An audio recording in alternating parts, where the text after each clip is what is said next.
Are communication gaps, personality clashes, or team frustration slowing your people down? Coach Cora can help with People Patterns, a DISC team building experience. In this half-day facilitated session, your team will uncover individual DISC styles, explore a full team report, and learn how different people communicate, make decisions, respond to pressure, and work best together. The standard investment is $3,000, but for the month of July, the People Playbook listeners can book this session for $2,500 for up to 10 participants. Bring clarity, connection, and stronger collaboration to your workplace with People Patterns by Coach Cora. Text DISC July to 210-488-3738 right now and get your team on the calendar. Welcome to the People Playbook, where real people bring real workplace questions, and Coach Cora helps coach through the challenges leaders face every day. From hiring and communication to accountability, trust, team dynamics, and difficult conversations, this is where leadership gets practical, honest, and human. Real people, real questions, real coaching. Now, here's Coach Cora with the People Playbook. Welcome to the People Playbook. I'm Coach Cora, and today we are stepping into our new format. Real people, real questions, and real coaching. Live coaching sessions right here on the People Playbook. Leadership does not usually happen in perfect case studies. It happens in real moments. The hard conversation, the hiring decision, the team frustration, the trust issue, or the question so many leaders quietly ask, what do I do next? That is where just-in-time coaching comes in. And this is my wheelhouse and my trademark. This is not a formal private coaching engagement or a structured session under a specific coaching standard. This is practical, in-the-moment coaching, a focused conversation that helps someone pause, name what is really happening, and find a clear next step. And that is exactly what we're going to do. Because if the person is asking it, there are others who probably need the answer. So let's get into today's question right here at 9:30 a.m. The Answer on the People Playbook. Today, we're stepping into a real leadership question that so many professionals face, but not everyone knows how to talk through. My guest today is Tracey James. She comes to us from Joint Base San Antonio as an instructional design professional. She is bringing a question that sits right at the intersection of self-leadership, performance, and change. The question she submitted is, how can I stay focused and on track to accomplish my goals and performance metrics in the midst of a leadership change, which brings significant change to our team and our work? And that's a powerful question, because leadership change does not just change reporting lines or meeting rhythms. It can shift priorities, expectations, communication patterns, team energy, and even a person's sense of stability. And when that happens, the challenge Tracey faces is, how does she continue to perform well, stay grounded, and lead herself through uncertainty without getting pulled off course by everything changing around her? And today, Tracey and I will walk through that question. Tracey, welcome to the People Playbook. I am so grateful that you brought this question forward, because I know so many people have been in this exact situation and they feel the instability of that changes. I'm so glad you're here. Hello, Cora. I am so excited to be here this morning, and thank you for the opportunity to just spend a few moments with you. I welcome the question, and I also look forward to the feedback that I'm going to receive from you. Oh, it's going to be a great conversation. Awesome. I know. So, Tracey, so that our listeners understand the context around this question, but I think a lot of people face this question. But for you, give me just a quick summary of the situation. What causes you to ask this question? Well, Cora, in my world of instructional design, it's very fluid. And one of the things of working in my world is the relevancy of the items that we get to design for our members. We have to stay very fluid because times are changing. And we have to make sure that our documentation is up to date. It can't be outdated. So we have to stay, of course, up with the time, making sure that we're fresh on our techniques. And of course, timeliness of everything. Time is of an essence. And what I mean by that, Cora, is that we don't have as much time as what we used to have. And also, too, we're very distracted by so many different things and all these different tasks that you have to complete, but you have so many distractions. And with completing these tasks that we are tasked with, per se, Sure. of course, that does mean you don't have a lot of time. So in order for us to stay fresh and relevant in our job, per se, Sure. we have to stay up to date on our skills, what makes us one designer more or less up to date, and we all work together hand in hand. Some of us have different skill sets that outshine others, more or less, and that's a way of staying in your lane. Right.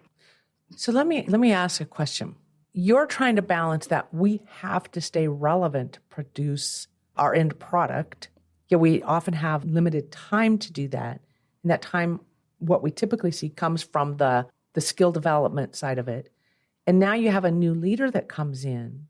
So if you are performing on these priorities, staying relevant, meeting timelines, and the new leader may have different priorities of your previous one, that fluidity that you were talking about really comes into play. Do I understand that correctly? Correct. So talk to me a little bit when you have this challenge. We have to stay sharp. We have to stay relevant. We have a lot of updating that we have to because everything's changing and our materials have to be up to date as much as we have to be up to date. Is that exactly right? Mm-hmm. How do you set goals? What kind of structure do you have for goals? Oh, my goodness. When we refer to setting goals, and also, too, you have one structure of leadership or one guides of leadership, per se, and you've gotten used to their battle rhythm of how they operate and what their expectations are, timelines, and then that leadership chain leaves. Yes. And then you're faced with a new leadership chain. Right. Now, this leadership chain, their communication is non-existent because they think you're mind readers. No, I'm not a mind reader.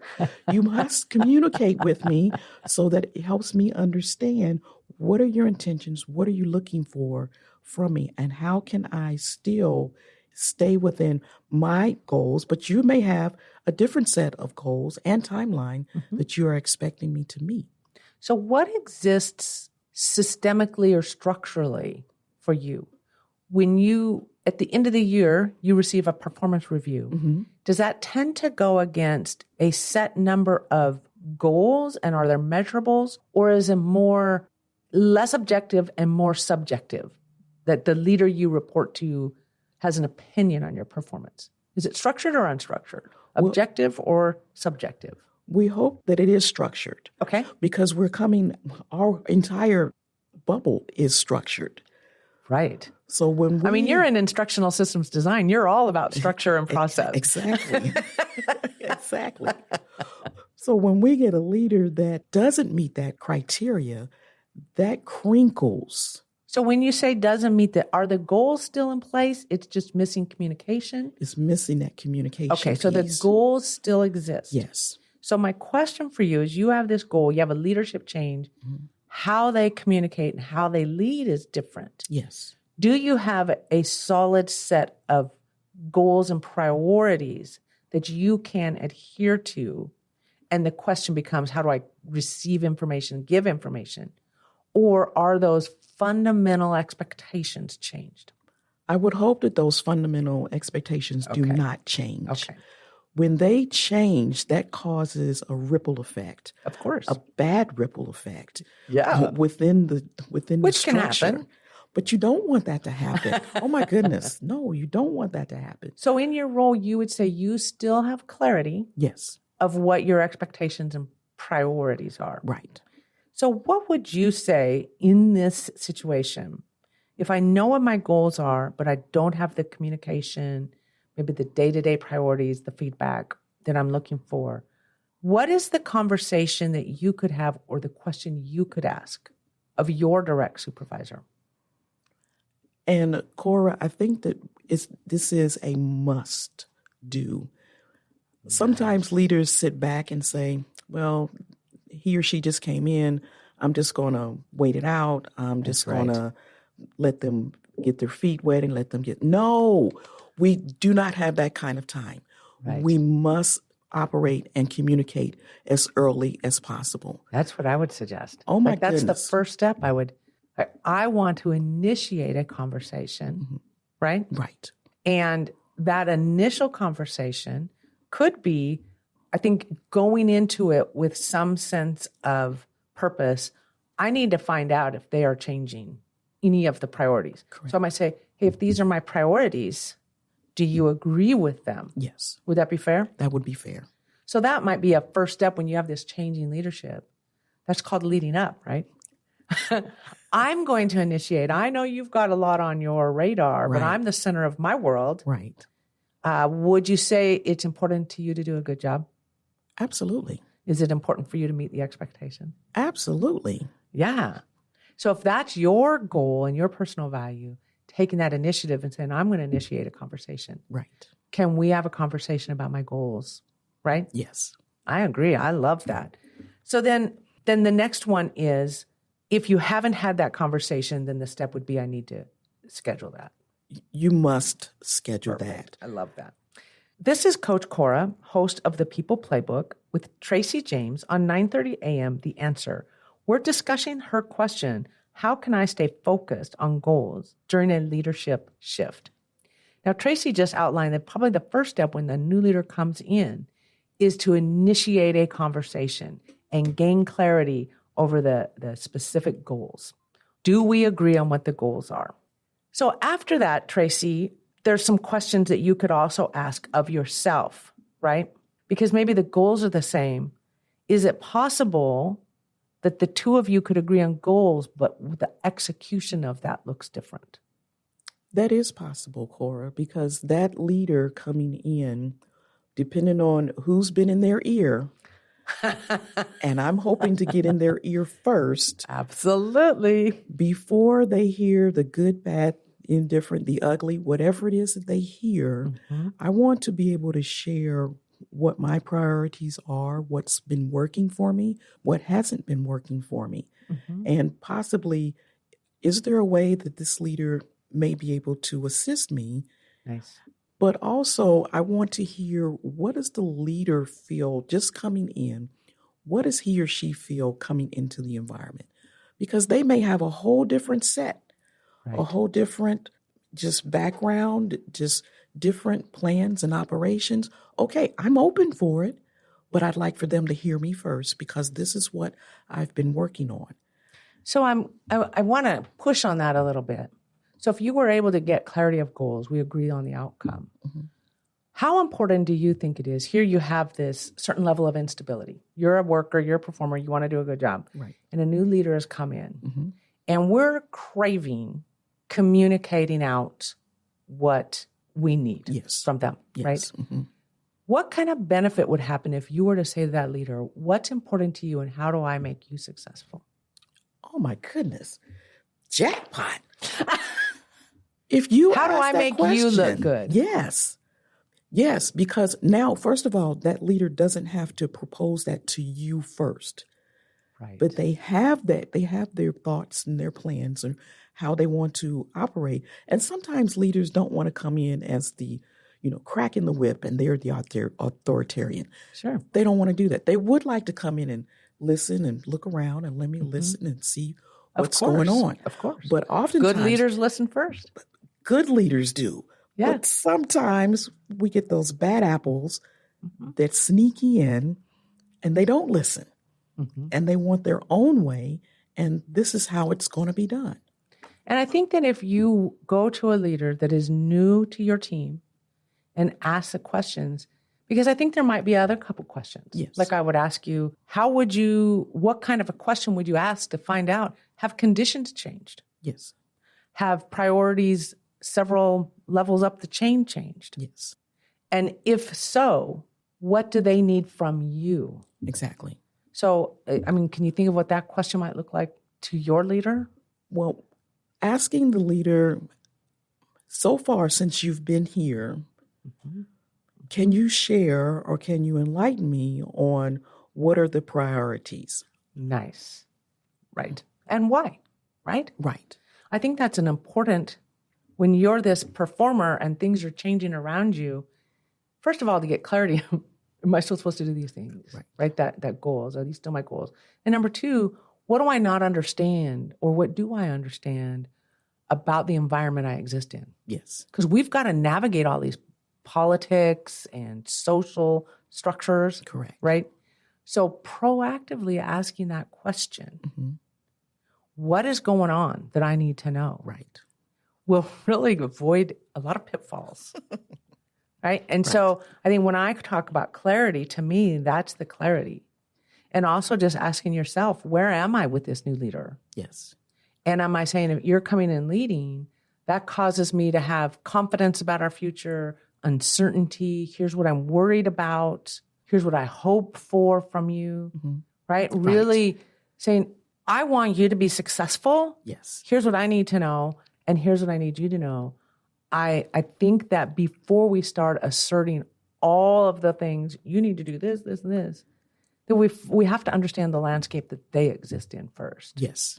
Would that be fair? I like that, Coach Cora, that you made the statement or shared that we have to understand the landscape that they're in, which they may have several priorities that have been placed on their plate that I'm not aware of. Right. Which changes my priorities. Right. And how you ask for things. Yes. And how you get things. Right. This is Coach Cora, host of the People Playbook with Tracey James on 9:30 a.m. The Answer, discussing her question of how to stay focused on goals during a leadership shift. And we just concluded by talking about the importance of finding out what the leader's challenges are and how we can support them in preparation for saying, hey, I have some needs too, right? All right. So I am a fan of questions, right? And we're stepping into this question, and we had the step 1, step 2, and now we're going to move on to this, how do I gain clarity and develop stability in an unstable environment, right? Shifting, changing underneath me. Yes. I think that the question is, if I want to understand my leader, does my leader understand me? So what would be some ways that you would help your leader understand what you need, how you need it? You started off with, man, we're not getting communication. The flow is different, right? How do you communicate to them and advocate for yourself? What would be some of those questions so that they understand you better? Coach Cora, I think one question that I could propose to an incoming leader to help them understand me more, I could share on the project that I'm currently working on, and this is a priority, this is where I'm at. And I would like to propose to them, I think I get better reception if you're not pushy. Nice. I like that. Yeah. But I want to be direct because this is a priority to me. And I'm open that if the priority changes, I'm okay with that. Right. But I would like for them to at least hear me out. Yeah. Because there are some leaders that they just won't even hear you out. Yeah. You know, and I love about that question and that answer, right, is so often we jump right to task. These are my goals. This is what I need. This is what you have to do. Because we want to deliver on the expectations. Right. And we're very driven. If somebody set an expectation, we want to deliver on that. Yes. And the task work is the natural part. It's the easiest part of our work. But what you just talked about, and I love, and I applaud you on, and I encourage you on, is before we do the work, we have to set up the people part of it. Yes. Here's what really helps me do better work. Here's what reduces my frustration. Here's what enhances my performance. And it could be, I tend to be a little direct in my communication because I'm very efficient. Yes. right? And being clear, like, I don't mean to be a bully. I just want to make sure that I'm being clear with what I'm asking for. Right.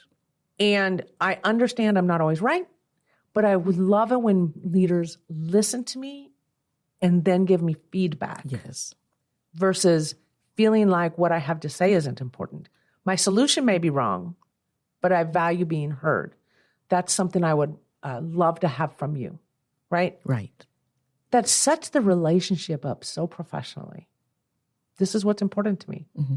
One of the things you had said is they're not communicating. You may say, I would like to send you a weekly or a monthly or a biweekly recap, whatever, for you to know where I stand. Mm-hmm. And all I need from you is confirming I'm on track. Right. And that works for you. Mm-hmm. You know, whatever it is. Right.